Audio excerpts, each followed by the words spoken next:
The ultimate mystery isn't how the world began, but why. Before the Big Bang, before the first atom, there wasn't just empty space, there was a blueprint. Imagine a supreme intelligence standing in absolute lonely silence, choosing to write a symphony out of light. But here's the paradox that haunts us. If you had the power to create a perfect universe, why would you design a masterpiece you knew would eventually betray you? Why build a stage just to watch it shatter? Today we go behind the scenes of the design before the dawn. After the stage was set, the creator brought forth his masterpiece, the human being. But understand this, Eden was never intended to be a mere playground or a mindless theme park. It was a kingdom of perfect order, a hierarchy where man and woman were not just residents, but regents. They were designed to reign. Imagine a life with total access to every resource, absolute security, and a direct, unfiltered connection to the mind that designed the stars. No anxiety, no death, no fear. It was the ultimate operating system running on a code of perfect harmony. But at the very center of this territory stood a boundary, a single tree that functioned as a test of authority. The instruction was surgical in its clarity. You may eat from everything except this one. Now we need to look deeper here. It was never about the nutritional value of a piece of fruit. It was about the hierarchy. It was a question of who holds the final word. By eating, they wouldn't just be breaking a rule, they would be declaring a coup d'etat. They would be saying to the Creator, I know how to govern my life better than you do. They were choosing the path of total autonomy. But why? Why does the human heart always itch for the one thing that is forbidden? This brings us to a concept we could call the genetics of rebellion. You see, the serpent didn't arrive with an army, he arrived with a doubt. He didn't attack their bodies, he attacked their logic. He whispered that the Creator was holding out on them, that the boundary wasn't for their protection, but for his own gatekeeping. In that moment, the human mind shifted. We traded our divine alignment for a self-built patch of independence. This was the first system crash in history. Science might call it a drive for self-governance, but under the surface of this narrative, it's a spiritual heredity that haunts us to this day. When Adam and Eve reached for that fruit, they effectively recoded the human soul. They moved from a direct connection mode to an autonomous mode. We often call this freedom, but it was a virus that brought fear into the system for the very first time. Suddenly, the harmony was shattered. The operating system that ran on peace was hijacked by shame. For the first time, they felt naked. They felt small. They felt a need to hide from the very presence that had been their source of life. The connection was severed. The result was a brutal expulsion into a world that was no longer a garden, but a battlefield. A world where the ground would fight back, and survival would now be paid for in sweat and blood. Have you ever wondered why, even today, we feel a strange resistance toward any authority that tries to guide us? Why we feel that internal pull to be the gods of our own little universes? It's because that autonomy patch is still running in our veins. It's a legacy of fear and pride passed down from that first decision in the shade of the tree. The couple was cast out, but the tragedy didn't stop at the gates.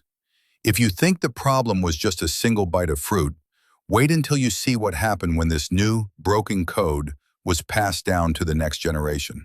The collapse was instant, it was violent, and it was far more personal than anyone could have imagined.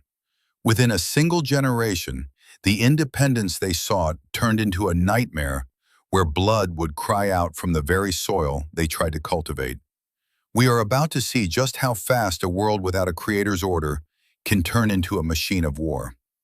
After the brutality of the first murder, a heavy silence fell over the earth. The blood of Abel didn't just disappear. The text says the ground itself drank it. Imagine the psychological weight on Cain, the man who had just invented death. He was marked and exiled, driven away from the presence of his family and his Creator. But here is where most people get stuck. If you've ever scrolled through the comments of a Bible study, you've seen the question, If Cain was exiled, who was he afraid of? And where on earth did he find a wife? Let's solve this mystery right now, because the answer reveals something incredible about the scale of this story. We often imagine Adam, Eve, and their two sons as the only people on a tiny planet. But you have to remember the timeline. These first humans didn't live for 70 or 80 years. They lived for centuries. The Bible tells us Adam and Eve had other sons and daughters. In those early stages of humanity, the genetic code was at its absolute peak of perfection. There were no mutations, no hereditary diseases, no biological decay. Imagine the rate of expansion. Over hundreds of years, a single couple could produce a massive network of descendants, brothers, sisters, cousins, and grandchildren spreading across the landscape. Cain wasn't wandering into an empty void.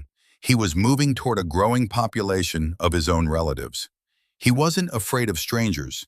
He was afraid of his own kin seeking blood for blood. So what does a man haunted by guilt and fear do?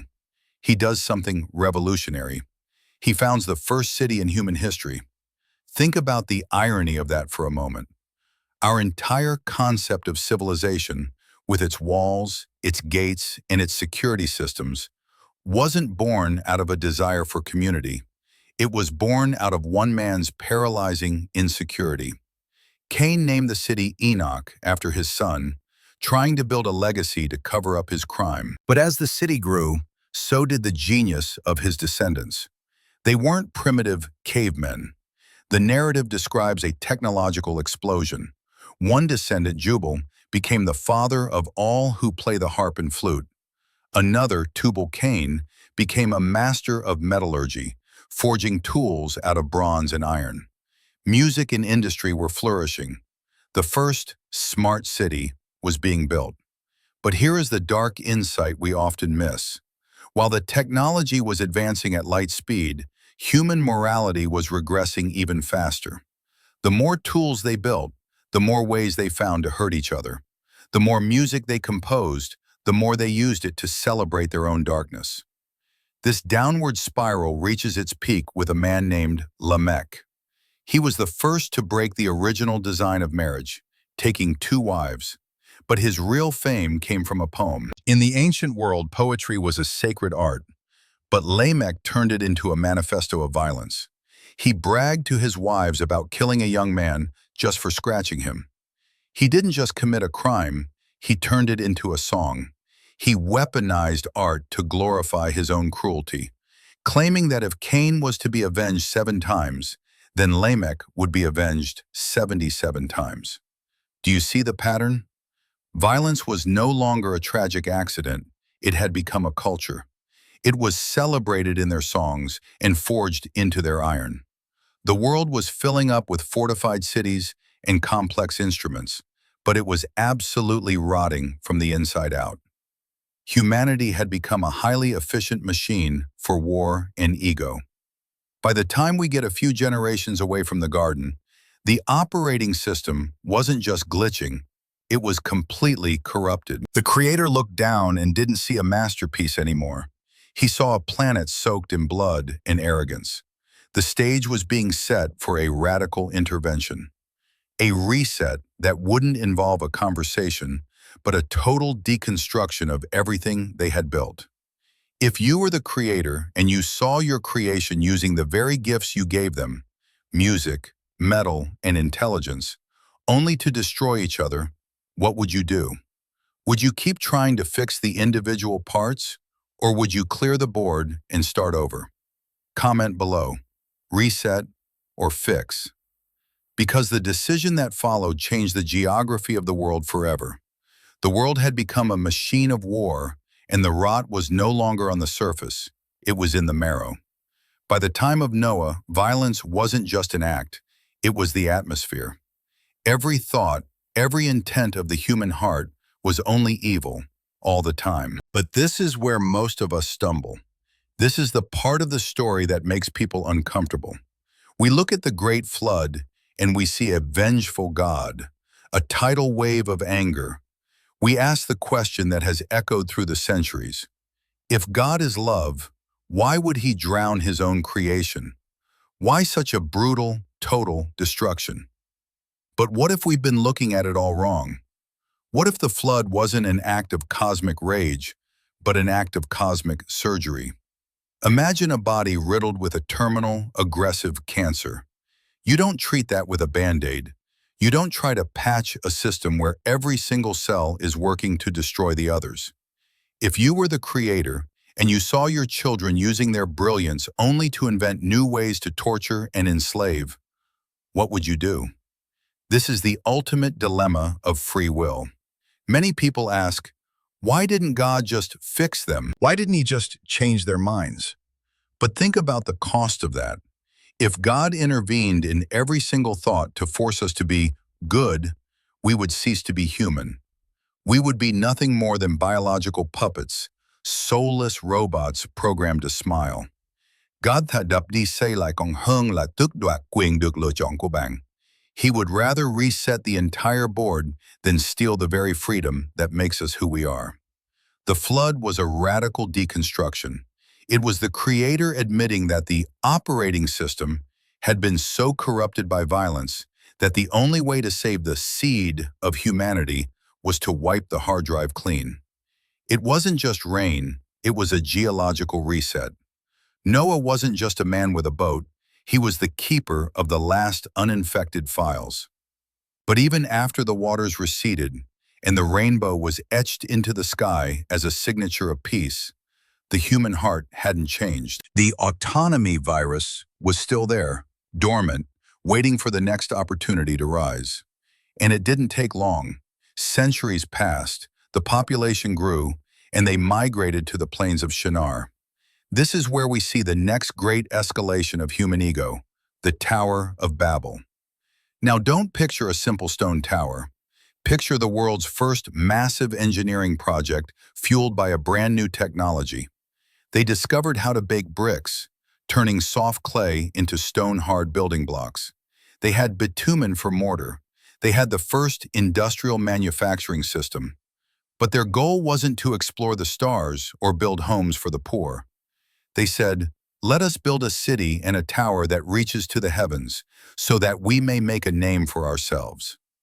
Do you hear the echo of the garden? This was the same declaration of independence, but now weaponized with advanced technology. They weren't just building a tower, they were building an empire of human supremacy. They wanted to occupy the place of the divine, using nothing but their own hands and their own bricks. The Tower of Babel was humanity saying, we don't need a creator to reach the heavens. We will build our own ladder. Now look at the surgical precision of the response. God didn't send another flood. He didn't use fire. He simply confused their language. Imagine the chaos on that construction site. One man asks for a brick, and his partner hands him a bucket of bitumen, but neither understands the other. The communication system, the very thing that allowed them to unite in rebellion, collapsed in an instant. The work stopped. The project failed. Not because of a war, but because of a whisper of confusion. The people scattered, grouping themselves by language, abandoning the tower as a massive, unfinished monument to human arrogance. Here is the insight we often miss. God divides us when our unity becomes a weapon of self-destruction. He breaks our towers to save our souls. Because a humanity united in pride is a humanity destined for a crash that even a flood couldn't fix. Do you see the patterns of Babel in our world today? When we think our technology has made us gods, are we just building another tower? Comment below, Babel or Eden? Because the next move in this grand rescue plan didn't involve a city or a tower. It involved a single, aging man in a desert and a promise that defied every law of biology. We are moving from the masses to the individual, and the strategy is about to become far more personal. The masses had failed. The board had been cleared by a flood, and the unity of pride had been shattered at Babel. So the Creator did something unexpected. He changed the scale. Instead of dealing with entire civilizations at once, he decided to bet everything on a single person. But if you were looking for a hero to save the world, you probably wouldn't have picked the man he chose. The strategy was a radical paradox. He didn't pick a young general with an army or a powerful king with a treasury. He picked Abraham, a 75-year-old nomad living in the comfort of a pagan city where the moon was worshipped as a god. And the proposal? It challenged every logic of survival. "Leave your land, your inheritance, and your security," the voice said, "and walk toward a place you've never seen." The promise was physically impossible. "I will make you a great nation," God said. But there was a biological wall. Abraham's wife was sterile. They were old. They were tired. Why choose the impossible? Because the Creator wanted to show that the outcome didn't depend on human strength, but on divine intent. Abraham traded his brick house for a tent in a desert he didn't own. He spent decades staring at a night sky filled with stars, clinging to a promise while his own tent remained empty. His journey was a masterclass in waiting. It took 25 years for the laughter of a child, Isaac, to finally fill that tent. But then came the most terrifying test of all. The same voice that gave him the boy now asked for him to be returned on an altar of sacrifice. On Mount Moriah, the wood was arranged and the knife was raised. But at the final second, the hand was stayed. A ram caught in the thicket became the substitute. The message to that ancient culture was a surgical shock. This God does not want your children's blood. He will provide the sacrifice himself. The torch was passed to Isaac and then to his son Jacob. And here is where the narrative gets messy. Jacob wasn't a hero of virtue. He was a professional con artist. He stole his brother's birthright and lied to his own father. If you were God, would you trust a liar with the future of a nation? Most of us wouldn't. But this is the insight that changes everything. Your value doesn't lie in your past. It lies in the purpose for which you were chosen. Jacob spent his life running until he had a physical encounter with the divine in the middle of the night. He wrestled with God and wouldn't let go until he was blessed. His name was changed from Jacob, the deceiver, to Israel, the one who strives with God. He became the father of 12 sons, 12 men who would form the very foundation of a future nation. But the family environment was toxic. Favoritism bred a silent, accumulating hatred. Joseph the dreamer, the favorite son in his colorful robe, was seen as a threat by his own older brothers. They didn't just ignore him, they wanted him erased from the map. They sold their own blood into slavery for 20 pieces of silver. Joseph arrived in Egypt as a piece of property, chained and worthless. He went from a pit to a slave market and eventually to a dungeon for a crime he didn't commit. It looked like the plan had failed. It looked like the selective strategy was a disaster. But the Creator was playing a long game that no one else could see. Joseph had a gift. He could interpret the language of the subconscious, the dreams of kings. He rose from the filth of a prison cell directly to the throne, second only to Pharaoh. He managed a global famine with such competence that Egypt became the breadbasket of the ancient world. When his brothers finally appeared, starving and desperate, the revenge was ready on the table. Joseph could have executed them with a single word, but he chose a different path. He chose reconciliation. He looked at the men who sold him and said, "You intended to harm me, but God intended it for good." He understood that his suffering was the very tool used to save their lives. This is the core of the plan. God takes the broken, the liars, and the slaves and weaves their failures into a tapestry of rescue. The entire family migrated to the Nile Delta, protected and fed. But the comfort wouldn't last. The cycle was about to turn again. The descendants of a slave were about to become a nation of slaves, and they would need a leader who could confront the most powerful empire on earth. Comment now. The plan never fails. Because what happens next in the desert of Sinai is a collision between human iron and divine fire. 400 years passed in the blink of an eye. The memory of Joseph had faded into the dust of history, and the favor the Hebrews once enjoyed had turned into a political nightmare. A new pharaoh sat on the throne, and he didn't see allies, he saw a demographic threat. His solution was brutal: systemic slavery. The descendants of Abraham, the people promised to reign like stars, were now reduced to mixing mud and straw under a scorching sun, with the crack of the whip as their only rhythm. Their cry for justice finally hit the throne of heaven. But the answer didn't come in the form of a celestial army. It came in the form of an 80-year-old fugitive with a stutter named Moses. He returned from the desert with nothing but a wooden staff and a message that sounded like a suicide mission. "Let my people go." Pharaoh laughed. To the most powerful man on earth, the god of slaves didn't exist. What followed was a surgical strike against Egyptian theology. 10 plagues hit the empire, each one a direct humiliation of a specific god in the Egyptian pantheon. The Nile, their source of life, turned to blood. The sun, worshipped as Ra, was snuffed out by a darkness so thick it could be felt.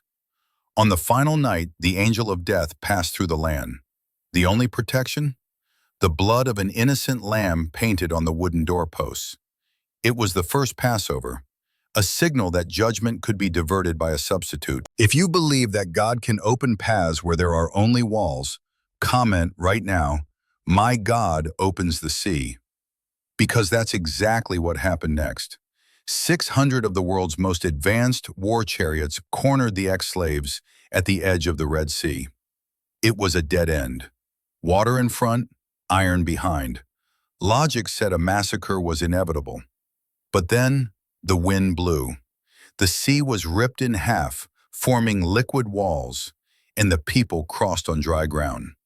When the Egyptian army tried to follow, the waters collapsed, drowning the greatest military force on the planet. They were physically free. The chains were gone.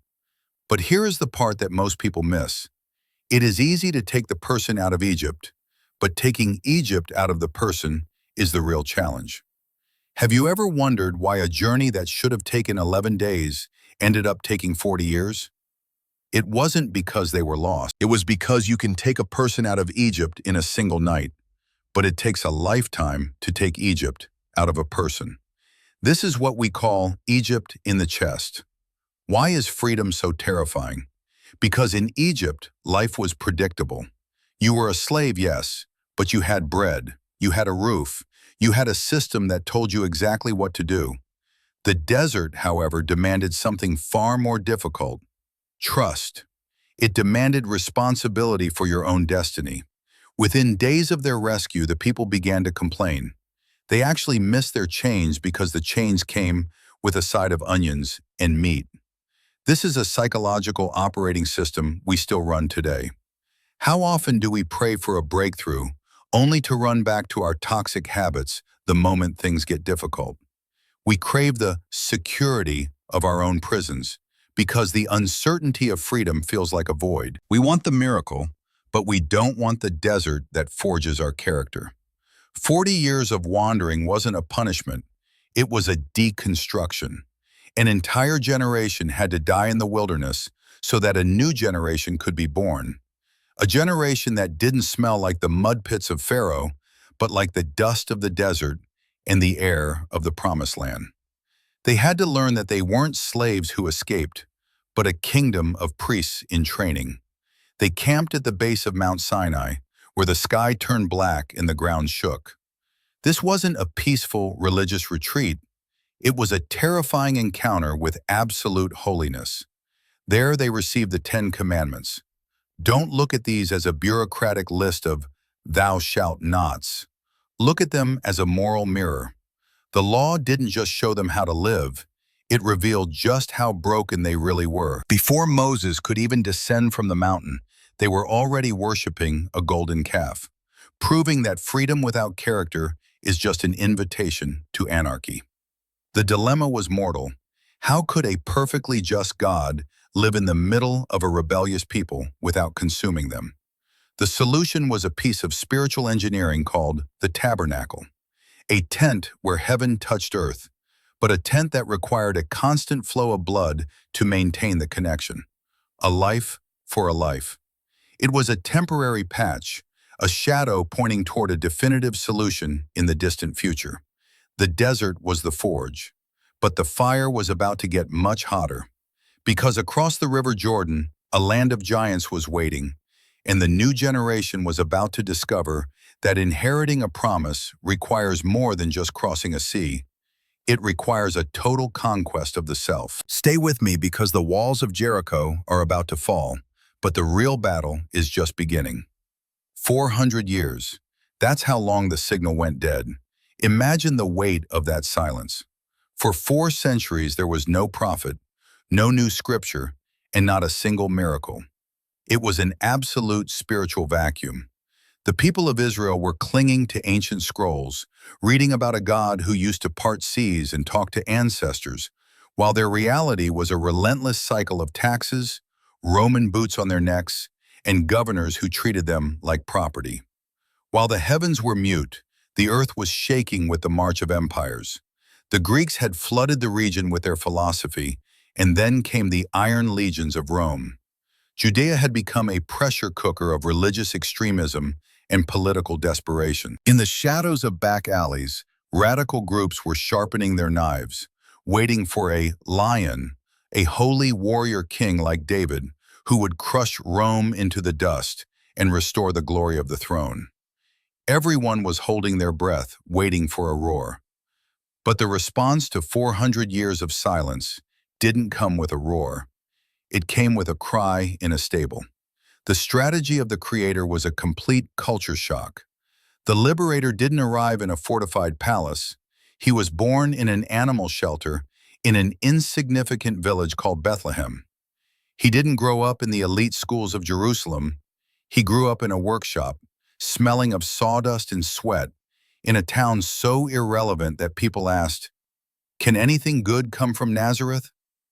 When this carpenter, Jesus, finally laid down his tools at 30 years old to begin his mission, he didn't recruit generals. He called fishermen and tax collectors. He didn't talk about military tactics. He talked about the intentions of the heart. To the zealots who wanted to slit Roman throats, he said, "Love your enemies." To the religious elite who measured holiness by how many rules they followed, he said, "You're beautiful on the outside, but you're rotting on the inside." But it wasn't just talk. He had authority over the very fabric of reality. Blind eyes opened, storms stopped with a single command, and funerals were canceled because the dead literally walked out of their coffins. The popularity was explosive, but the danger was even higher. To the religious establishment, he wasn't a savior. He was a political threat, a glitch in their system of control that had to be erased. The conspiracy was swift and dirty.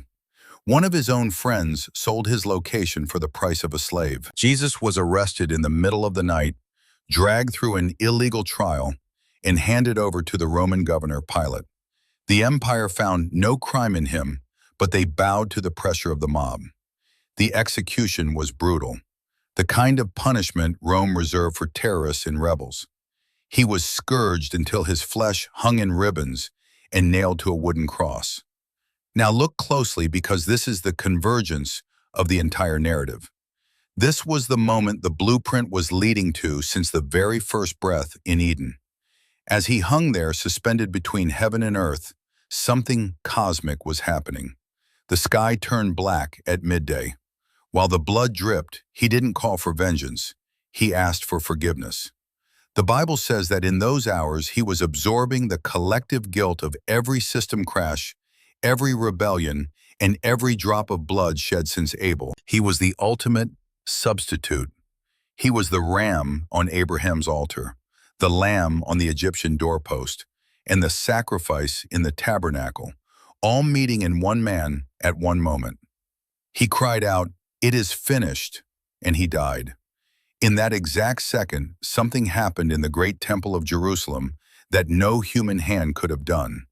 The veil, a massive, thick curtain that separated the Holy of Holies from the people, the barrier that said, "Access denied," to everyone but the high priest. It ripped. But it didn't rip from the bottom up, as if a man had cut it. It ripped from the top down. It was a spiritual jailbreak. The operating system was no longer restricted to a building or a ritual. The access was now open to anyone, anywhere. The wall was down. But the leader was dead. The body was locked in a stone tomb, sealed with the Roman insignia and guarded by elite soldiers. To the world, it looked like just another failed messianic movement. If the story ended there, we wouldn't be talking about it today. But have you ever wondered why, 3 days later, the most powerful military seal in the world was broken? Why a 2-ton stone was rolled away like a pebble? And why a group of terrified fishermen suddenly turned into the most fearless orators in history? If you think the cross was the end, you're missing the biggest twist of all. Because the lion didn't come to destroy Rome. He came to destroy the one enemy no empire could ever conquer: death itself. Comment below, access granted. Because the final chapter isn't about a tomb, it's about a return to where everything started, but on a scale you've never imagined. The journey that began with a single breath in a garden ends in a breathtaking city of light. But have you ever wondered why? Why doesn't the story simply end with us going back to Eden? Why isn't the final destination a return to the trees and the grass? The answer reveals the most profound paradox of the human story. We began in a garden, a place of pure innocence where everything was provided. But we are finishing in a city, the New Jerusalem. A garden is nature, a city is culture. A garden is raw potential. A city is a result of work, art, community, and history. Think about the beauty of this. The Creator didn't just delete our history. He didn't look at the thousands of years of human struggle and say, none of that mattered. Instead, he took the very things we invented in our rebellion, the music, the metallurgy, the architectural genius of our cities, and he purified them. In the beginning, we used metal to forge weapons and music to brag about murder. But in the city of light, those same elements are redeemed. The iron becomes the gates of the city, and the music becomes a symphony of reconciliation. The operating system isn't just reset to the factory settings, it's upgraded. Every tear you've shed, every skill you've mastered, every city you've tried to build, it all finds its true purpose when it's finally aligned with the mind of the architect. There is no more temple there, because the barrier is gone forever. No more death, no more shame, no more Egypt in our hearts. The tree of life, once blocked by a flaming sword, is now standing in the middle of a public square, open to everyone. The story that started with an exile ends with a homecoming. But as you look at this grand blueprint, you have to ask yourself, which operating system are you running today? Are you still building a Babel of your own pride? Or are you still trapped in the Egypt of your own fears? The exit is open.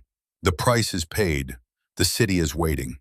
If you want to understand more about how God preserves the uninfected files during a global crash, you need to see this. Click the video on your screen right here to discover how Noah actually survived 370 days inside the ark. I didn't tell you that secret here. Click the video and discover it for yourself.